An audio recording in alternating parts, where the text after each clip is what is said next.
This video is brought to you by Sporlan, quality, integrity, and tradition.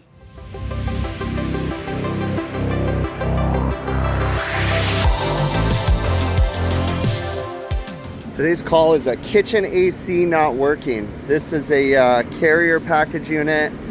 Condenser doesn't look too bad, a little dusty, but nothing crazy. But I went down to the thermostat. The thermostat is calling. This guy should be running right now. So condenser's cool, like it hasn't even ran.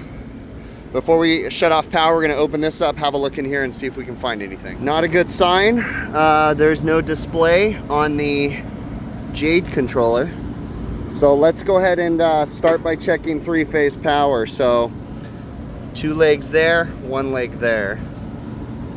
Let's have a look and see what we find. So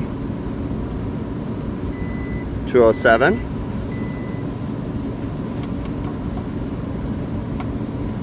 Nothing. 207. So it kind of seems like we have lost a leg of power.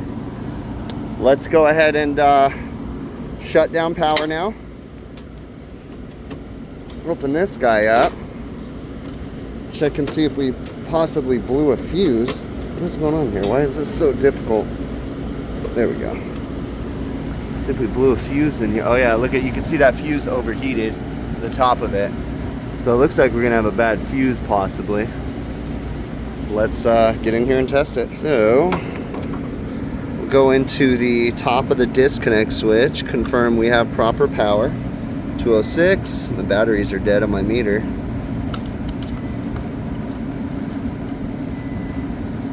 207. Doing some chopstick action going on here. And 207. So we have 3-phase coming in. And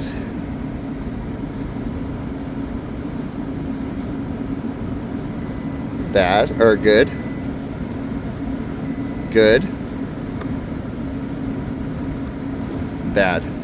1 bad fuse. We gotta find out what is, make sure there's nothing grounded on the load side of all the contactors before we change a fuse. All right, so something caused this fuse to blow. We don't know what. It could be a bunch of things. We're gonna start by doing a continuity test. I'm verifying this is a good ground, putting both leads on there, making sure I don't have to scratch it up to get a good signal. I don't. So then what we're gonna do, I'm actually gonna go to a better spot. Put this over here.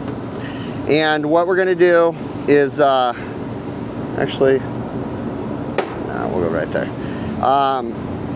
1 lead on the actual ground, and we're gonna go to the load and line voltage of every contactor to make sure there's no obvious direct shorts.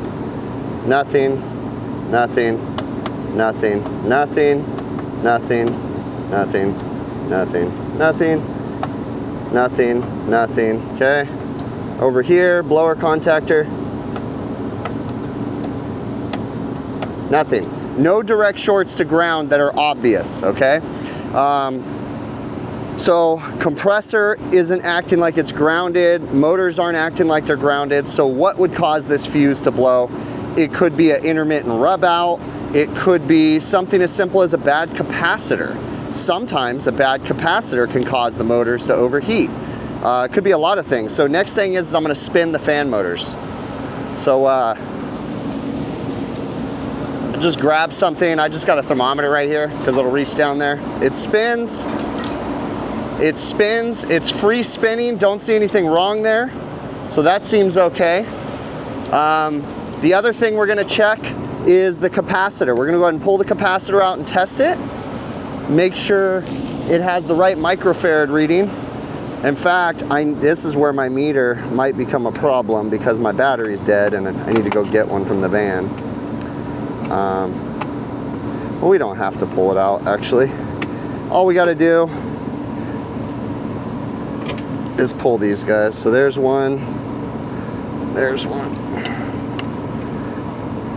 Now you don't.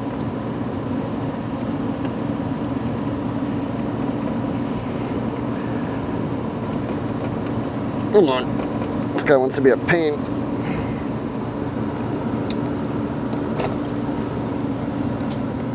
Oh my gosh. Those are some good connectors. There we go. Technically, we only need to pull off one lead of each capacitor, but since it's a dual, you'd have to pull off the brown and the brown, and you could test it with the common still attached. But I remove it just to be safe. We should have 10 microfarads for each one. So that is 6.95, that's definitely bad. And that is 7.25. So this capacitor is bad, okay? But I still want to see what happens. Now, with both of them being that low, pretty good odds the condenser fan motors are not going to turn on, but I still want to see it in action. Even though I know it's bad, I don't want to just change it and move on. I want to see it in action, make sure that I can, you know, visually see potentially, if I can, what the problem might be. So we're going to go ahead and turn it on, test it, and see if we're blowing the fuse, okay? So we're back together there. I'm going to go ahead and head over here. Get you guys a view of this fuse box in here. Fuse box, I call it, a disconnect switch, I guess. I don't know why I called it a fuse box. I'm like an old-timey person. Gotta check the fuse box. Okay, I got a fuse puller here. You can find these all over the internet.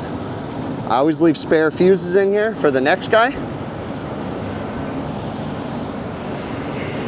Wipe it off though, because these fuses are kind of old, so we want to make sure it's making a good connection. So I always leave extra fuses when I can, right? I try for the next guy in hopes that the next guy is me. Okay, fuses are in. That's the bad one. Now we will change them all, but for now, for troubleshooting purposes, we're just going to replace the one. Now with that being said, everything else tests somewhat okay. We're just gonna turn the unit on. I'm not gonna gauge up yet. We're just gonna see what happens. See if we can experience whatever's going on here. No direct shorts here, nothing here. You know what, we better open up the blower section just to visually inspect the blower motor, make sure nothing crazy is going on in there. We know it doesn't have a direct short, but who knows? Could have an issue. I have to say, it's been pretty nice because all of my existing customers are currently doing routine maintenance. Now, maybe not as much as I'd like them to do, but they're all doing routine maintenance. So for the most part, it's very nice to walk up to a call and not have a completely plugged up condenser coil. Now, some of my customers we still haven't done the maintenances for, but this one we've done it. We did it about a month and a half ago. So I mean, you're still gonna have dirty stuff, but nothing crazy. Okay, power's off. Belt's decent, a little bit loose, not horrible. Okay, we've got a spare belt in here if need be.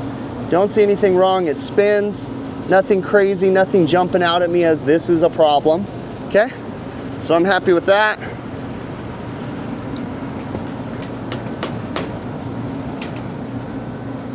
Ooh, pulley's bad though.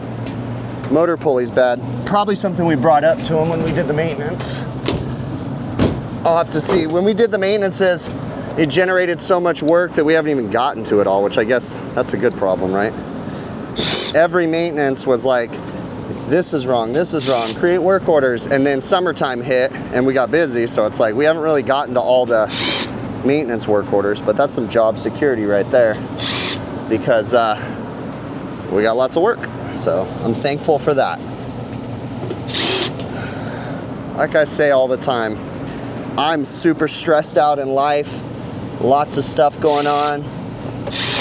19-year-old that just moved out, decided she likes to travel the world, went to Italy with nobody but herself for 10 days, no notice to mom and dad. She's being a kid. She's, well, not even a kid, she's an adult now, but she's a very smart girl. It just still is unnerving. But anyways, I don't know why I told you that. I was just talking about, like, I got a lot of stress in life, But I realized that there's a lot of people that would be thankful for my stress, right? Work, too much work, all this stuff. But there's people, I've got friends that don't have any work right now, that are slow, and it's like it's the middle of summer, so there's a lot to be thankful for in this life, even though I'm stressed the you-know-what out. So, all right, we're gonna turn this guy on. So, we just wanna see if anything crazy happens, if we blow any fuses, anything obvious. So we've tested for shorts to ground, nothing crazy. We didn't get out an insulation tester, but I don't quite necessarily think that's necessary. Power's coming on.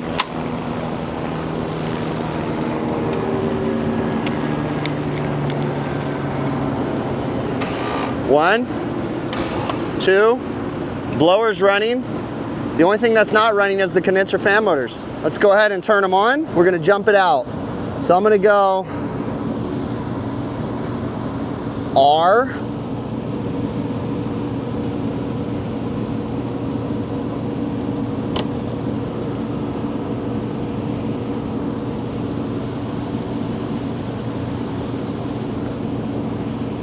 To Y1.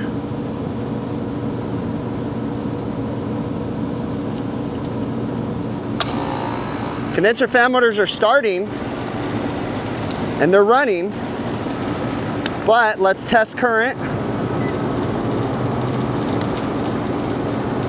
1.29 amps, 1.34 amps. I believe they're allowed to run 1.42. So they're both running under current.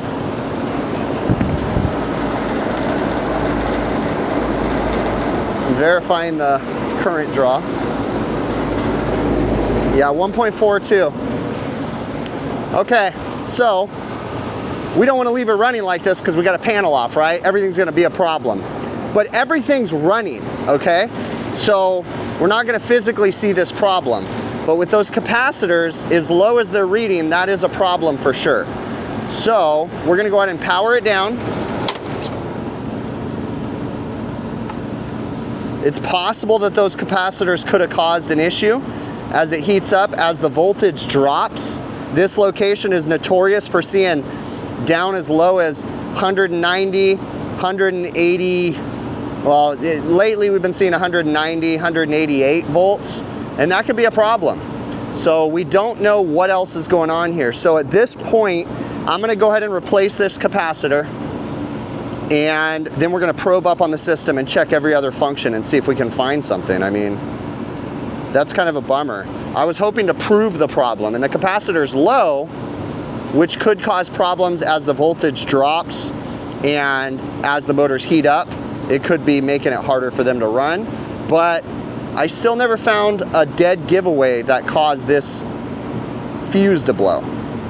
Like, nothing is saying, boom, this is your problem. We'll see how long this lasts, because it is hot outside. My batteries are gonna go dead on my thing. So first off, the way that this is wired, we're not going back with a dual capacitor. So I am gonna set this up for 2 individual capacitors. So I had some yellow wire down in the van. Fox News is flying by in their helicopter right now. Funny. All right, so I got this guy right here. This is literally gonna be a jumper wire.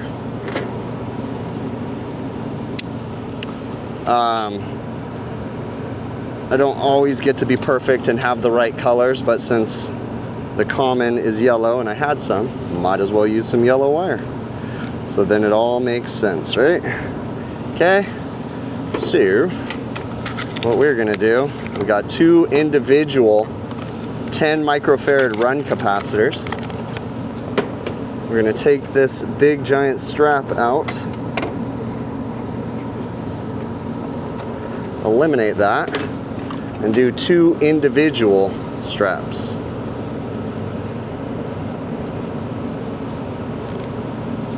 Also grab some batteries from my van. So I'm strapping these in a way that you can read them with the zip ties facing the right way, so we can get a screw on each side, so that way each capacitor will have its own screw. At least that's the plan, if I can fit it all in here, and the hope. And hopefully this will work. Well, using my other camera was short-lived. I don't know at this point in the clip what was recorded, what wasn't. My camera shut off by DJI Osmo Pocket, whatever, 2737, whatever numbers. We changed the capacitor, put dual capacitors. I ran a jumper to make it wire better. So I had a yellow wire because they're using common as the yellow. Ran that over. Capacitors are wired in, zip tied individually, so they're not going to short. I was double checking wiring, and then I was like, you know what, I want to check these contactors out. And I saw a little something funky with the cover on this contactor, like the wire looked over, or the terminal looked overheated. And look inside that contactor, that's not good. So there's some serious pitting going on in there. That could easily cause a fuse to blow. Let's open this one up too and see what this one looks like. Okay, this is definitely not as bad, but it's kind of pitted in there. This one's definitely bad. Now I'd be very curious to know if this leads back to the wire that was bad. So what we can do, or to the fuse that was bad, you can look in here and it's the black wire. So we can follow the black wire. Goes to this terminal, which jumps over to this one, which does not jump over to this bad terminal. So no, it's not necessarily the same as the fuse that blew, but nonetheless, we still need to replace these contactors. I'm also going to inspect this one real quick. This contactor's fine, nothing wrong with it at all. So we're just going to change these two. Now with these ones, if you look at them, they're a little different. They're a funky contactor. We've got lugs on the bottom, we have screws on the top. So grab a lug contactor, pull the lugs off. Look right here. Pull the screw out on these Mars ones, you can pull them off, and then now look. You've got a lug on the bottom, screws on the top. Bam. We're gonna get these put in and test the rest of the unit. I'm starting to wonder, so there's a delay on a thermostat demand from the thermostat. Then there's a delay from the thermostat on the Honeywell Jade controller. But after the Jade controller sends power, I don't think there's any delays on this carrier board. There's not a compressor lockout anymore, is there? Although wait, it says, no, compressor lockout compressor looks like it's jumped out. So see, there's no compressor lockout on here. It's possible that with bad capacitors, condenser fan motors stopped working, both compressors were going on and off on high pressure.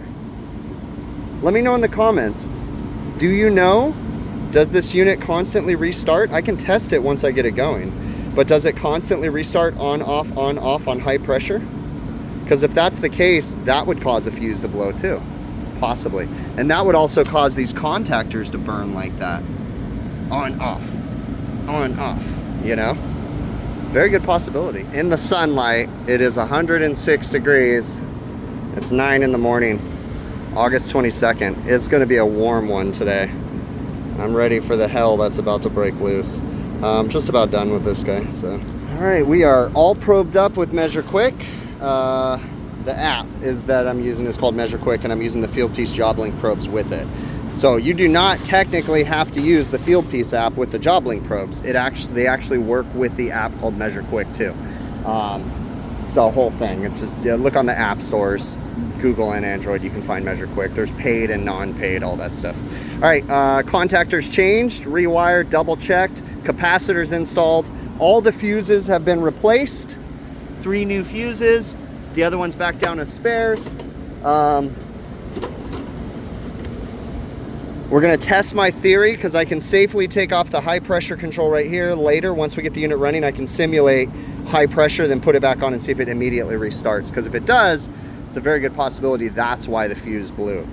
Other than that, this guy's ready to go. Also changed the battery in my meter, so we're good on that. Everything's kind of cleaned up and ready to roll. So we're gonna turn power on.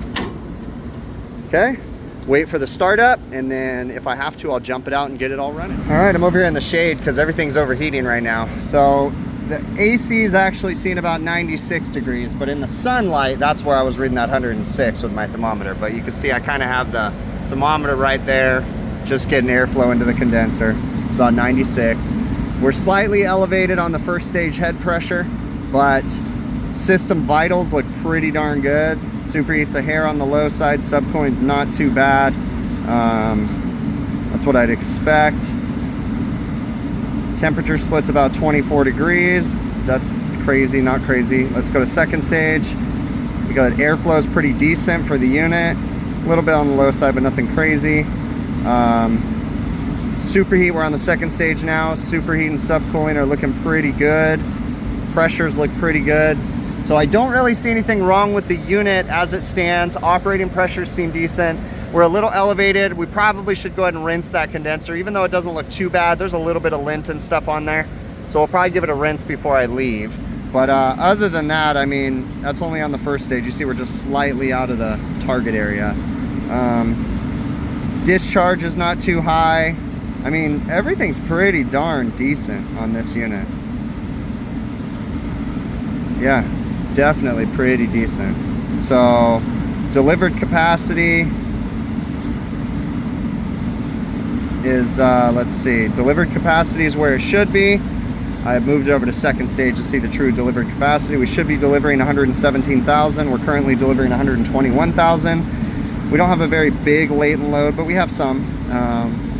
Okay, well, let's go over and see if we can figure out my theory about the high pressure control now. Okay, so we're gonna pull high pressure. If I can get it off. There's high pressure for one. And it turns right back on. So yeah, my theory, it proved it. So if high pressure went off, the unit doesn't lock out. So with a bad capacitor, we could have been jamming on, off, on, off, on, off. And in theory, messed up the contactors and potentially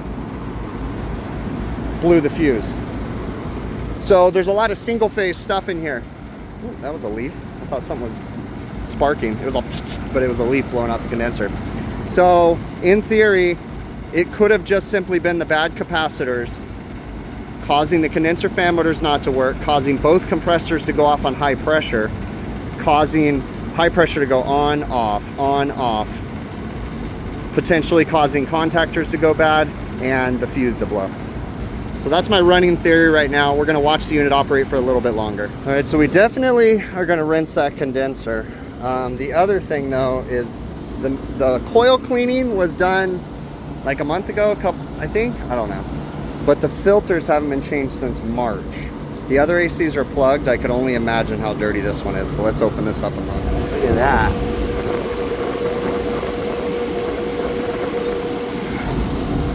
Oh, I mean, they're not as bad as I thought they'd be. Definitely bad, but that's not too bad. Let's see what the bottom ones look like.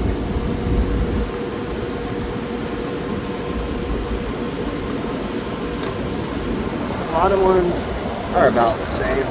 Yeah, they're dirty, but they're not plugged solid. So we'll talk to them. I'm trying to get the approval to get them replaced because we did their filter change in March, but the coil cleaning didn't include the filter change, which kind of it should have, but whatever. It is what it is. If I'm gonna clean this, I'm gonna clean it right because the maintenance doesn't include splitting the coils. Nobody really wants to do that on a preventative maintenance. But it's actually not that bad. But I pulled the top off, not that big of a deal. Look down in here. It's a little dirty, but it's not plugged or anything. But we're gonna go ahead and rinse it inside out, right outside in, all that good stuff, the proper way. And then we'll go from there. But I mean, you could see light through the coil, so it's not the end of the world. You can see light through this one too, but we're just gonna give it a good proper rinse just to be sure. I already gave it a pre-rinse, rinsed off the bulk of the big stuff. We're using the blue Venom Pack from Refrigeration Technologies and their coil gun. So we're gonna spray it on there, let it sit, then rinse it off. You do have to be careful because this will disintegrate aluminum. It etches the coil. This is a tube and fin coil, so it's a little bit safer to use it on here. You definitely don't wanna be using this on a microchannel coil. But yeah, sometimes when you get grease like this, you gotta do what you gotta do. Now, this cleaner is a little misleading because I noticed that because it etches the aluminum, it makes the water look a lot worse than it is. I mean, it's dirty, don't get me wrong, but it's not that dirty. I mean, you guys saw it, but we're cleaning some of it off, or we're cleaning it all off, essentially. Now, you know, why split it if I, you know, if I didn't think it was that dirty? Just because I'd hate to do this work and then find out it's still dirty. So it's like, why not just do it right, be done with it. Now I know the last time I split it, and you know, for future times, more than likely won't assume it's dirty on the inside. Now this one didn't look that bad, but again, we're still rinsing it just to be proper. Now I'm doing the outside right now. I still got to do the inside. I'm just getting the surface stuff off of this. Normally you don't want to rinse from the outside in, but because I have the coils separated, I can control it. We're going through it. So I'm going to do a thorough on the outside, then we'll do a thorough on the inside, and then we'll get the inner coils too. You know, be thorough like that. Make sure you put the clips back in that hold the condensers together. If you don't have the clips, get creative with some zip ties. Don't leave them separated, because that's what leads to this inner condenser touching the shroud. You can also see that on install, I think I got a video, I had to fix a leak way back in the day on this guy. Like when the unit was brand new, I had to fix that. But okay, you see the evaporator's nice and clean because the coil cleaning.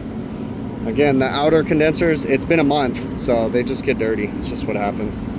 It's not horrible though. So I didn't necessarily need to split it, but I did it for peace of mind essentially.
So you can see that I put that that corner post or brace or whatever across the top because it's a little difficult lifting this thing on there without it gouging into the condenser. So that kind of acted as my buffer, you know, and I was just very controlled, got it to slip down on there. So now it's the easy part, just get all the screws put in, but make sure you put the screws with the gaskets back in the top so that way water stays out of the unit. On the plus side, pulling those out gave me the ability to shorten all the wires and reroute them and run them the way that I want. I get rid of all that excess so we don't have a bunch of bundled up crap down here.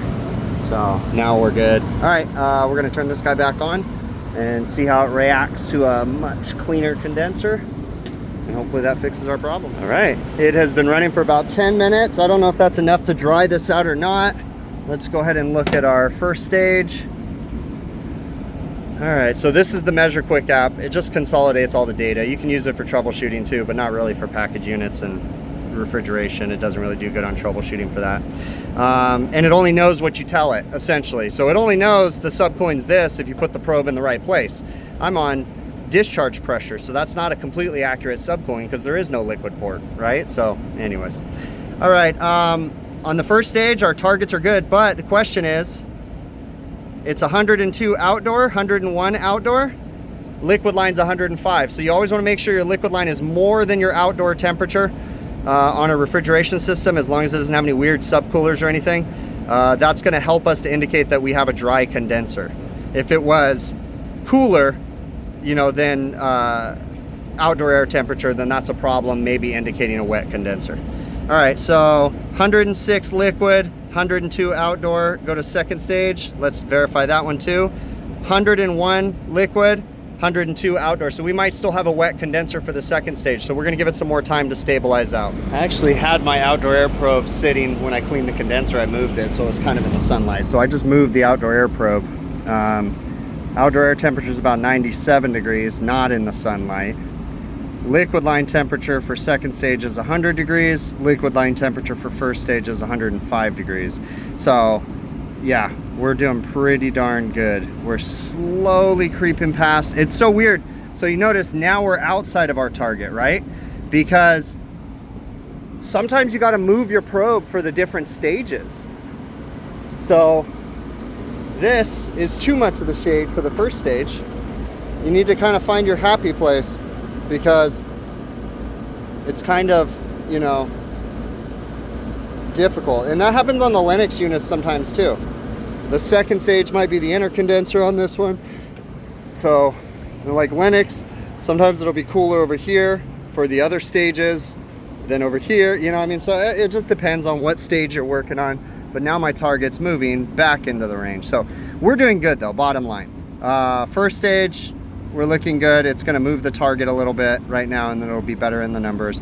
18 degrees subcooling, 3.5 degrees superheat, it's kind of moving. Second stage, 18 degrees subcooling, 3 degrees superheat. We're looking really good. Delivered capacity, estimated airflow is 4,000 CFMs. Temperature splits 22 degrees. Delivered capacity 131. We're a little high right now, probably because of the lack of latent load, maybe. Where's my latent load at? Temp split. I mean, latent's up there. It's not horrible though. Yeah, who knows? But all right, well, this guy's doing as good as it can. Don't know what caused the fuse to blow. I can only assume that it was the high pressure control. I've done everything else that I can. It's been running for quite a bit of time. Everything's good. I still haven't gotten the approval from the customer to change the filters, so I'm gonna put those back in. I'm trying to reach out to the corporate office.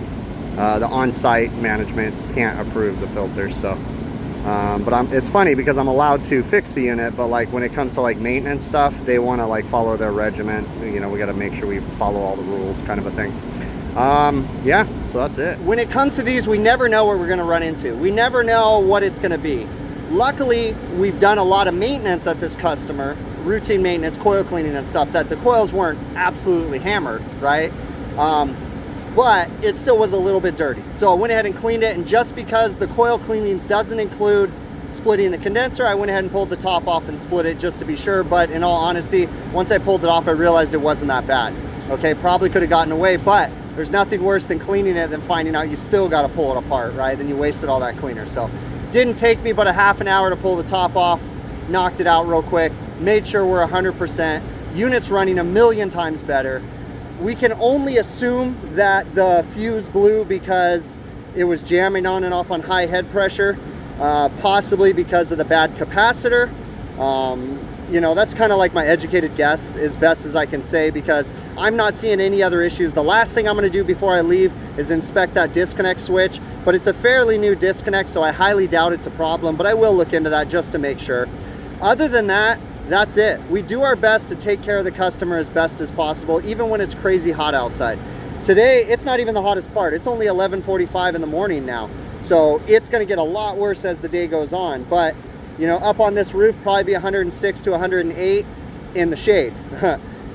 It's always hotter on the roof than it is down on the ground, just because the parapet walls and all the equipment and everything up here. But I really appreciate you guys making it to the end. If you haven't already, please consider subscribing to the YouTube channel. Do me a favor. Leave me some feedback down in the YouTube comments. You know, let me know. Do you think I should have done something differently? I'm always looking for feedback, right? And let me know about that quote. Was it Ronald Reagan or George Bush Sr.? I really think it was George Bush Sr. That was Operation Desert Storm. That made that quote. We're not going to let Saddam Hussein take over this country. It wouldn't be prudent. I swear that was, I think that was George Bush Sr. I think. Operation Desert Storm. I was a little kid back then, but I remember there was like, anyways, that's the whole thing, off on a tangent. But let me know in the YouTube comments. Feel free to shoot me an email, hvacrvideos@gmail.com, if you have any questions, anything else you want to talk to me about. If you want to support the channel, you know the easiest way to support this channel is just watch the videos from beginning to end. That really is the easiest way. You can also support it financially via PayPal, Patreon, YouTube channel memberships if you want to do so. There's links in the show notes. Last but not least, well, actually not last but not least, you can also go to my website, hvacrvideos.com, where we have merchandise available, hats, beanies, some stickers, some sweatshirts and t-shirts, but not many, okay? But hats and beanies, we got plenty, and same with stickers. Last but not least, TrueTechTools.com. You see any cool tools that I used in this video? The Viper coil cleaner, the Viper coil gun, the field piece job link probes. I picked all that up from TrueTechTools.com. If you use my affiliate code BIGPICTURE, one word, at checkout, you can get a discount on majority of the items, then I get a small commission. Okay, another great way to help support the channel. Thanks so very much. Hope you stay cool in this crazy summer heat. I really do appreciate you, and I hope to catch you on the next one.